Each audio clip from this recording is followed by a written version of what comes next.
2022 was a big year for watches once again.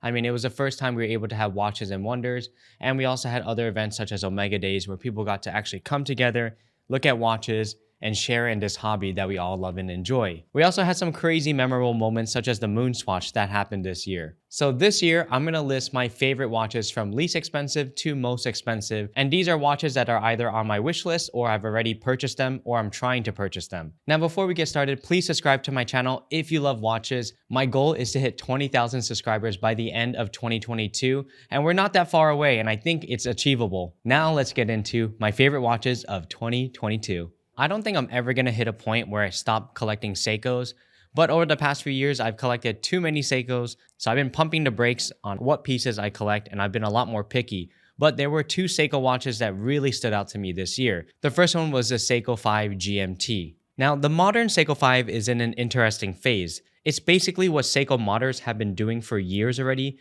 taking an SKX case, changing the handset, the dial, the bezel, and making whatever they wanted that Seiko was already not producing. So when the Seiko 5 GMT watch came out, I thought, wow, that's one of the best entry-level automatic GMT watches on the market for under $500. Even though it's an office-style GMT, it still offers people an affordable GMT watch with a great design.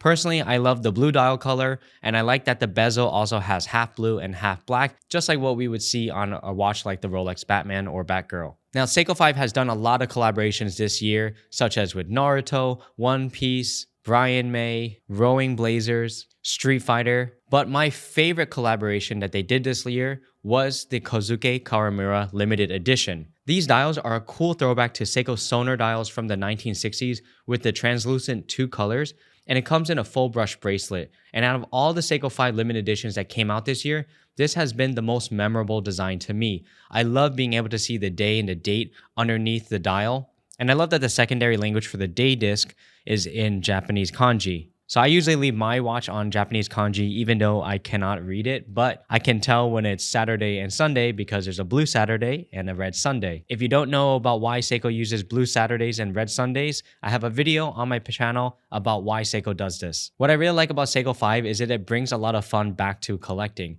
At a time when hype watches are all over the news and in the mainstream media, it's fun to just have a great watch with a cool design just because we like watches. Not to mention, both of these Seiko 5s I've chosen were under $500 at retail price. Even though the Kozuke Kawamura has had a pretty strong following and the watch has been above retail now, the build quality and everything is of something you would expect under the $500 range. All right, up next, I reviewed this watch last year in the 40mm size, but when Longines came out with the Spirit 37mm, I bought one immediately. Last year's Longines Spirit 40mm wore just a little bit too long, so when they made the Spirit 37mm, it was like the perfect size on my wrist. Even though the 37mm has a little bit of a long lug to lug, it still wears a lot more proportional for someone like me with a 6.5-inch wrist. I ended up buying the black dial version for my personal piece because I love that the date window has moved to 6 o'clock and that the date disc and the dial are both black, so it kind of blends in with the dial. What I like about the Longines Spirit from last year and this year is that for under $3,000, you get a great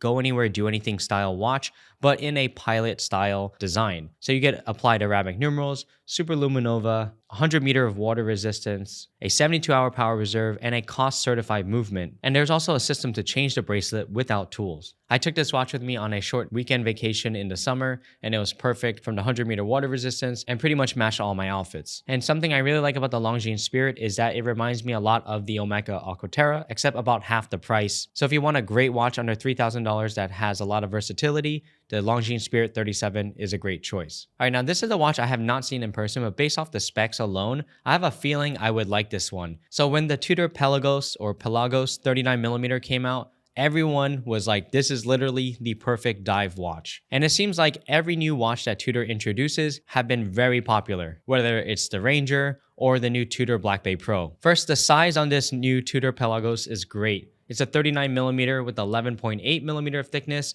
and a lug-to-lug of 47mm. These are all Goldilocks proportions for my wrist. It's the same movement found in my Tudor Blancpain 58 925 Silver, 70 hours of power reserve. I've never had any issues with it, and it's cost certified. And it's in grade 2 titanium, which I really love wearing titanium watches, especially in the summertime when it's hot out, because it basically feels like you're not wearing a watch on the wrist. And the titanium bracelet has a micro adjustment in the T-fit folding clasp, and it's most useful for people who live in hot and humid climates or just in the summertime. I also like that the watch comes with an extra black rubber strap and that the entire bezel is loomed in blue superluminova, which is such a cool appearance.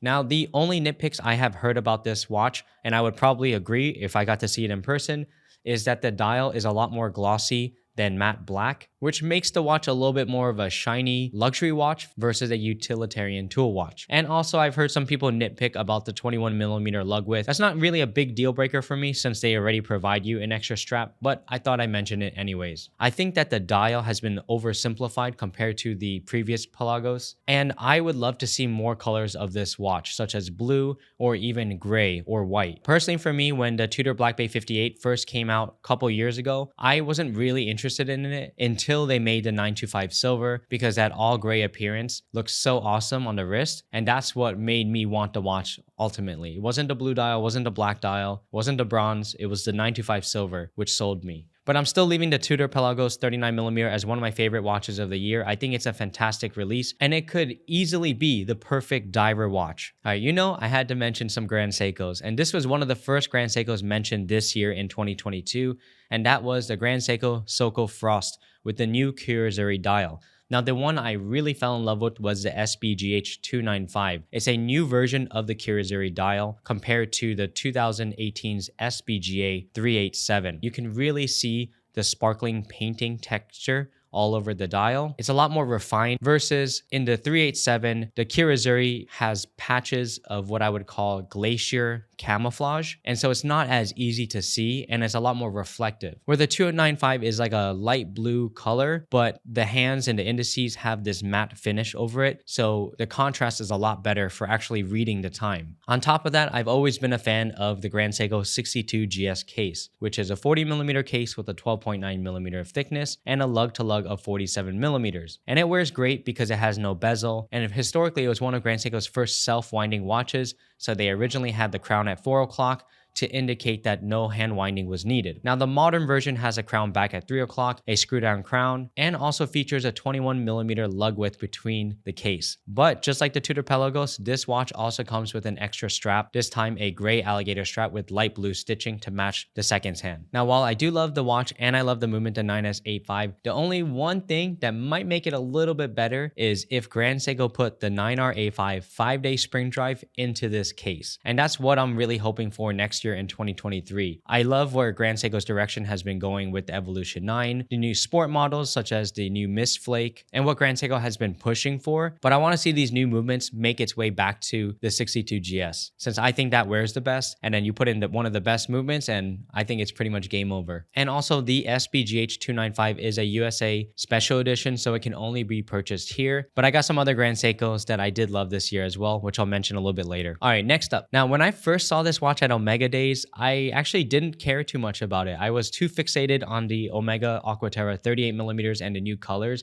as well as the Moonshine Gold. But after the event, and as the dust settled, and I got to take a look at the Speedmaster 57 again, I was really impressed with this watch. Now, on the Omega Speedy 57, Omega has reduced the case size to 40.5mm and also the thickness down to 12.9mm. So the wearing dimensions are a lot better. Part of that reduced thickness is making this watch manual winding with the new caliber 9906. And for the chronograph nerds, this has a column wheel and coaxial escapement. It's also master chronometer and has that awesome jumping hour feature. And I think the date wheel is also nicely done here, since each of the dials feature this black border like a fume dial color. So each of the date windows also have a black background with white text to match. Now, out of all the colors, I originally loved the blue one because, blue is always great, but I think the burgundy red is a really awesome piece, especially when you get that color color in the right lighting. It's not so often you see red dials in watches right now. You usually see blue, black, and you're starting to see a lot more green now. But I think something like red is really striking, and it has a very stark contrast to it. Now, the interesting thing about this watch is even though the case dimensions have shrunk down to 40.5 millimeters, the lug to lug makes the watch still wear larger than something like the Speedmaster Moon watch, which is on paper a 42 millimeter watch, but because of its 46 millimeter lug to lug, the Moon watch actually wears a lot better. So I think this is still a great step in the right direction for Omega, and I think a lot of people will be able to manage it on the wrist, even if it's like my size. I just like having new movements, new dials, new case wearing dimensions, a tapered bracelet with a micro adjustment. I mean, these are definitely all steps in the right direction. And for a lot of people, these watches will be great, especially if they're tired or they think that the Moon watch is a little bit too classic for them and they want something with a little more fun and color. All right, now back to Grand Seiko. Last year in 2021, the Grand Seiko Omiwatari SBGY007 with a light blue dial was one of my favorite watches of the year, but I held off on buying that watch because personally, I love when Grand Seiko does white dials or light color dials. And so I was hoping that Grand Seiko would come out with a white dial version, and this year Grand Seiko did with the new Omiwatari SBGY013, and it comes on a stainless steel 9-link bracelet. Now, I've done a whole review about this watch, and funny enough, it was one of the most exciting watches I was waiting for once it was announced, but then 2 days later, Grand Seiko announced a new spring drive manual wind in the SBGY011 Asa Borake. So I think both of these watches are great, but if I had to choose, I'm only going to take one. With the new SBGY011, I love the 44GS case, and I like that the thickness has been reduced because of the new 9R31 movement that's been put inside of it. And there was a blue dial limited edition version of this same movement, same case, earlier this year. On top of that, the 44GS case has a 10 bar water resistance. Not that you would actually need it because it's more of a dress watch, but I just like the idea that they already implemented it in there. Now, for the Omiwatari, I love that 38.5 millimeter case. I love the Grand Seiko's direction of going a little bit smaller and still using spring drive, because to me, Grand Seiko looks the best when it's a bit more under the radar. But if I had to make a perfect watch between these two, I would basically want the SBGY013 Omiwatari, but put that same size into the 44GS case and keep the 10 bar water resistance. Then that would help me decide either or, because that would be the perfect version of both watches, the best of both worlds. This watch also took me by surprise, and lately I've been kind of on a chronograph kick, because I noticed that out of all the complications I like to collect or use,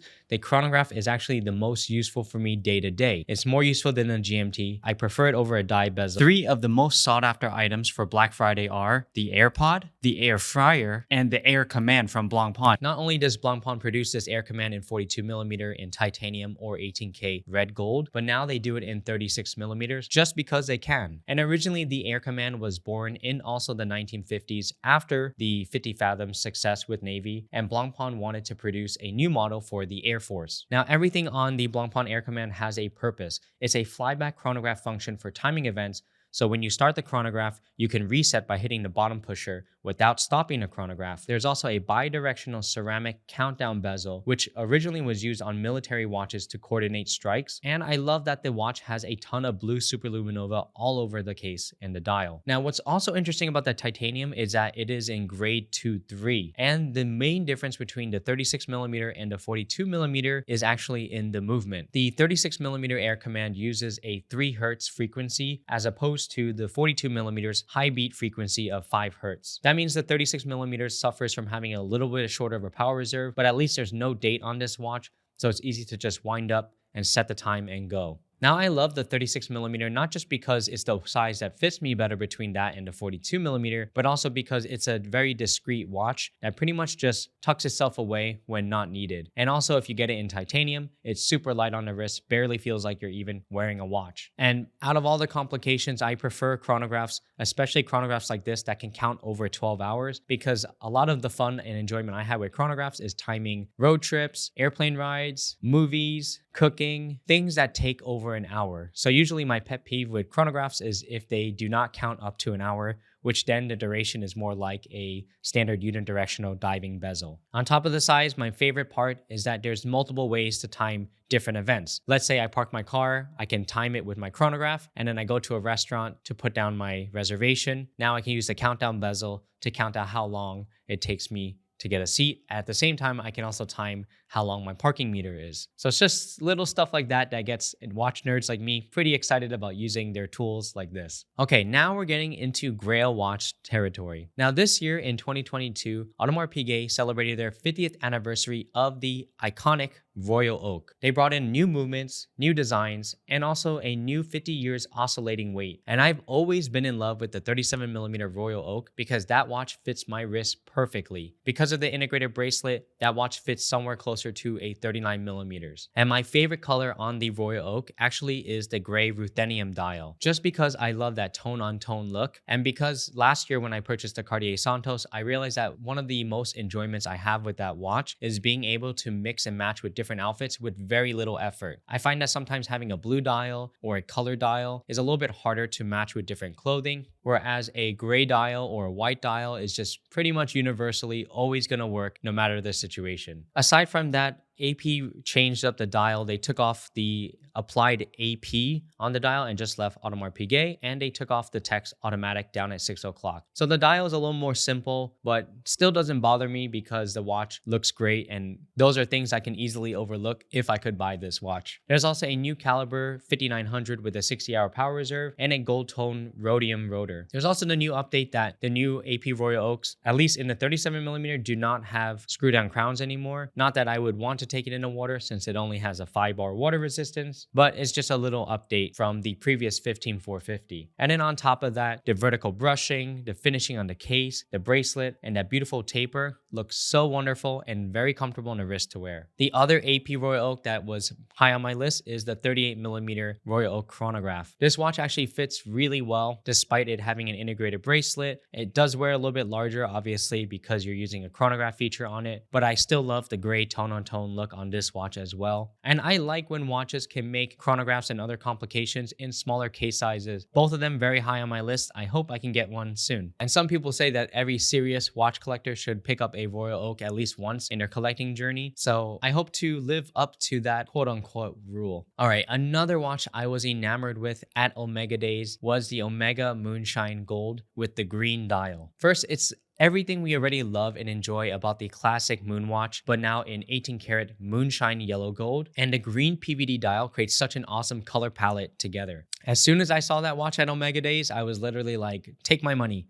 This is so awesome. Now, to reiterate why I love this watch, the case size and the wearing dimensions is great at 42mm, lug to lug of 46mm. And because this is the 4th generation Speedmaster, the bracelet tapers down and does not flare out, so it hugs the wrist really nicely. And on the Moonshine Gold versions, you do get the micro adjustment inside the clasp, which is great for on-the-fly adjustment. And even though for $37,900, it is a lot of money, I've considered it this way. It's still less expensive than something like a stainless steel Vacheron Constantin Corne des Vaches chronograph, which goes for around $43,000. I know the movements are completely different, the finishing is different, but when you still put it in perspective, with Omega, you're getting a solid yellow gold case, solid yellow gold bracelet, and one of the best modern, well-known chronographs on the market. I've only gotten to see this watch when it was at Omega Days and also watching Brandon Manasio's video on Hodinkee when he got to wear his week on the wrist with it, and man, I was so jealous because that watch looks awesome. So this is another watch I hope to be able to collect, and I think would be an awesome addition to my collection. One of my favorite chronographs from this year, easily. The last watch on my list is the Vacheron Constantin 222. Now, in 2021,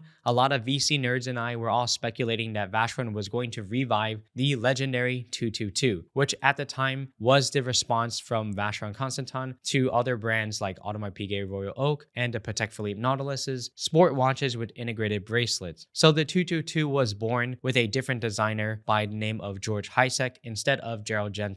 It definitely still is a product of its time because of its inspiration from its competitors, but in the modern time now, Vacheron Constantin's overseas has gotten a lot of demand. Vacheron made a good play by launching the 222 in 2022, and if they didn't do it in 2022, I don't think I'd be around in 2222 when they relaunch it again in 200 years. If they do, please clip this video for my great-grandchildren so they can see that I called it first. Now, as a reissue, this watch comes in the jumbo 37mm case. At the time, a 37mm was considered large and has a thickness of 7.95mm. And rather than using the VC caliber 1120, which was used in the overseas ultra thin or even the ultra thin perpetual calendars, a modified version, which is a JLC 920 base movement, it uses the new movement caliber, the 2455, which is a thin movement at 3mm and has a 40-hour power reserve with a stop second function. Interestingly enough, it has a stop second function despite it not having a running second on the watch. While I always wish that the Vacheron Constantin overseas had a stop second function just so you can time the watch with an atomic time. But nonetheless, both watches are extremely accurate without needing that stop second. And I'm sure a lot of people are expecting and hoping that Vacheron will make a stainless steel version of the 222, which will probably come down the line, but I don't expect it to come next year in 2023. Based on the way they launch things, it may take a few years before they re-release it into another